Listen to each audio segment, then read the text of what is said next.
Jordan's joining us now from Washington, D.C. Jordan, I know you wanted to give an update on what you're doing there and what the ACLJ is up to as we are currently in the process of expanding our Washington, D.C.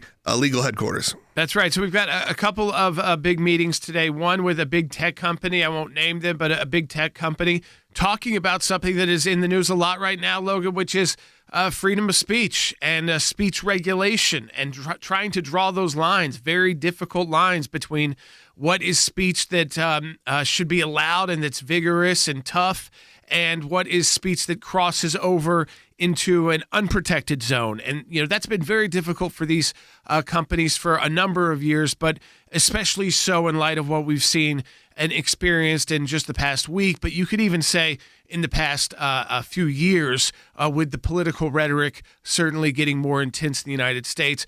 We're meeting with a U.S. Senator here at our office in Washington, D.C., and then meeting on some of the religious liberty issues that the administration is working on as well. And I think almost all of that, when you really think about it, connects to what happened last week when you talk about free speech, religious liberty, and this kind of anti-Christian bias that we see in the United States, and of course, how to deal with that. So even though there are different meetings with different folks and different departments within the ACLJ, you mentioned both our legal department here and the growing ACLJ Government Affairs Department and ACLJ Action. There's a lot to do, and a lot to where we can add our expertise. And that's what I think today is all about, is really trying to, introduce the expertise that we have in some of these very tough situations where you're trying to draw lines through what is protected and what is not protected speech when you're a group like us and you fall in the line of mostly wanting to protect all kinds of speech. Well, and Jordan, these meetings, it's not as if they were planned in the wake of the tragic assassination last week. This is something that you were looking forward to going and having these discussions, offering your expertise, our team's expertise, both on the legal and government affairs side out of D.C. But I think it's also important to show people that's why we have to be in Washington, D.C., is we can have these meetings with both members of the government, members of major tech companies that are able to come in, and we're able to go and have these meetings with different companies, different branches of the government, and be able to navigate these very tricky issues, especially in light of what happened last week. I feel like the timeliness of this is almost providential, because the issues surrounding speech only got just elevated over the past week because of every conversation you're seeing and every person that is chiming in on something that they need trusted experts, people that they can come to and be like, hey, either whether you're a platform or the government, and come to these experts and be like, hey, we as a platform, what can we do? What should we do? Because their gut reaction, I feel like, and not putting any words, but across the board, any major platform, their gut reaction would be like, all right, we need to pull back. We need to make sure that that no one gets in trouble for this. But there is a case to be made. We need to protect robust speech in this country and advise these people on how to move forward.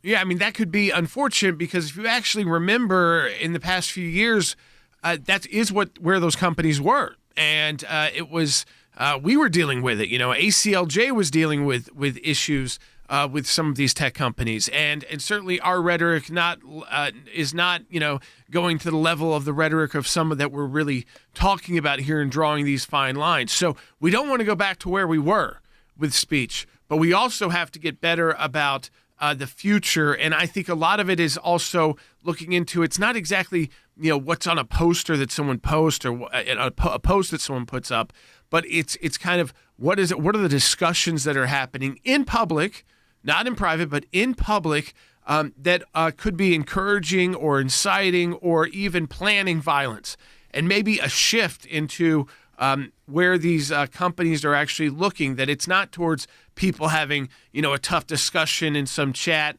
or in somebody's comments, but it's actually people maybe inside a group who are, posting messages encouraging violence, encouraging, and so, I know there's a lot of talk about hate speech right now and words like that.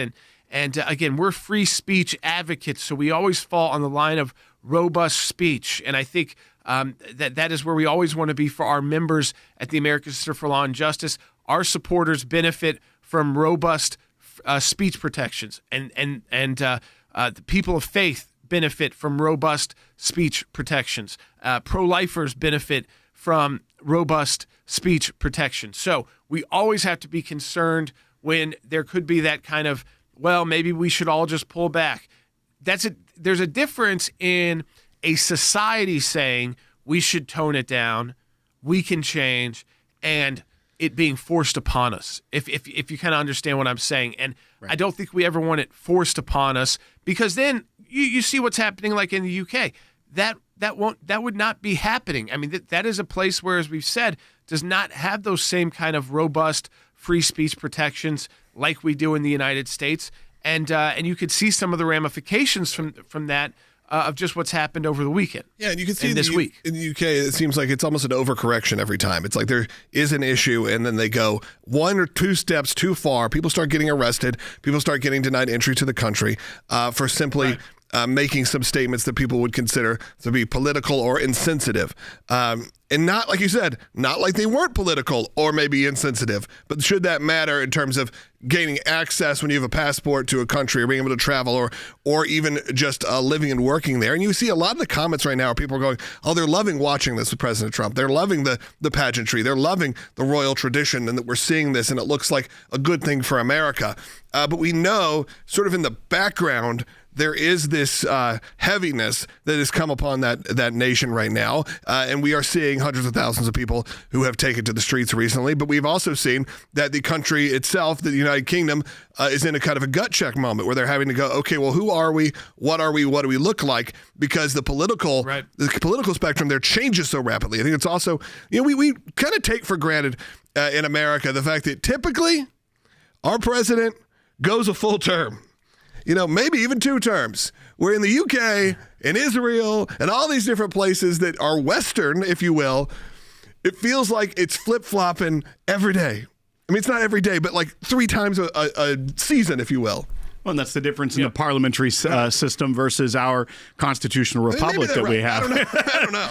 But Jordan, even that case, I mean, President Trump is going there in the background for the British officials, which obviously have been planning this for months. This isn't like they decide all of a sudden to invite President Trump, but they are having a movement in their own country which would celebrate a figure like President Trump.